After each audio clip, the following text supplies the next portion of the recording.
Okay, picture this, a classroom full of 4-year-olds, and they're writing stories. But here's the catch. They can't actually read a book yet. Sounds completely backward, right? Well, today we're diving into the Montessori method to see how this isn't just possible, it's actually a core part of its philosophy. So this is the big question, the central mystery we're going to unpack. Pretty much everywhere else, we learn to read first. I mean, it seems totally logical, you know? You have to understand the symbols before you can start using them yourself. So how, and maybe more importantly, why does Montessori just flip that whole idea on its head? And here you can see just how different we're talking. The path on the left, that's what we all know.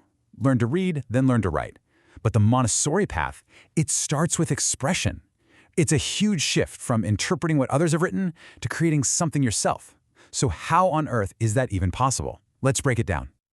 The secret to writing, believe it or not, begins with the hands. Long before a child even thinks about holding a pencil, the entire Montessori classroom is designed to build this foundation through careful and, often surprising physical preparation. That phrase right there, years of careful preparation, that's everything. This isn't some kind of shortcut. It's a patient, intentional process that starts with activities you would probably never, ever connect with learning to write. So what are we talking about here? Things like pouring water from one pitcher to another, carefully spooning tiny grains, polishing wood, tracing shapes. At first glance, you might think, okay, that's just playtime or maybe chores. But nope. Every single one of these actions is meticulously designed to be the real first step toward writing. It's all about training the hand for the job it's going to have to do later. See, there's a very clear purpose behind all this play. Pouring water, that develops wrist control. Polishing, that builds hand strength. Tracing those shapes prepares the fingers for the smooth, fluid motions they'll need to form letters. It's all indirect preparation, strengthening muscles and focusing the mind way before a pencil ever even enters the picture. All right, so the hand is getting ready. But what about the mind? This next piece of the puzzle is where we see some truly ingenious tools that take the abstract idea of letters and make them something a kid can actually touch and hold. First up, you've got the sandpaper letters, and these things are brilliant. A child doesn't just see the letter S, they trace its shape with their fingers while making the S sound. This creates this amazing multi-sensory connection. Sight, sound, and touch are all firing at once to build a deep, physical memory of each letter. They are literally learning the alphabet by feel. And that leads to the next game changer, the movable alphabet. It's basically a box full of wooden letters. Once a child knows the sounds from the sandpaper letters, they can start physically building words.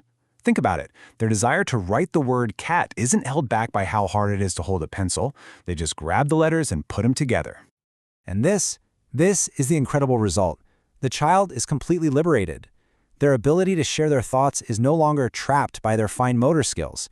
They can put together words, sentences, whole stories just by arranging these little wooden letters.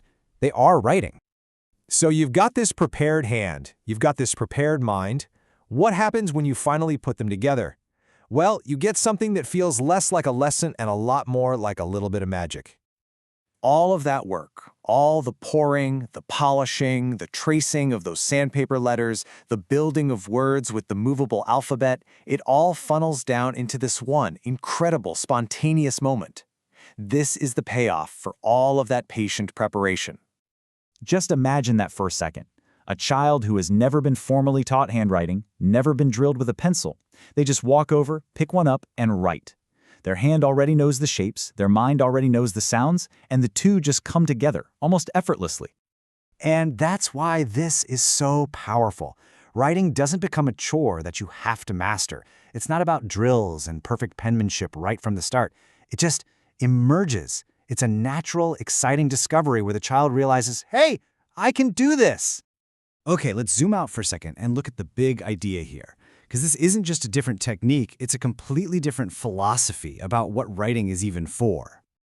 You see, this whole method is built on a specific mindset. Writing is for expressing your own thoughts and ideas. Reading is for interpreting someone else's.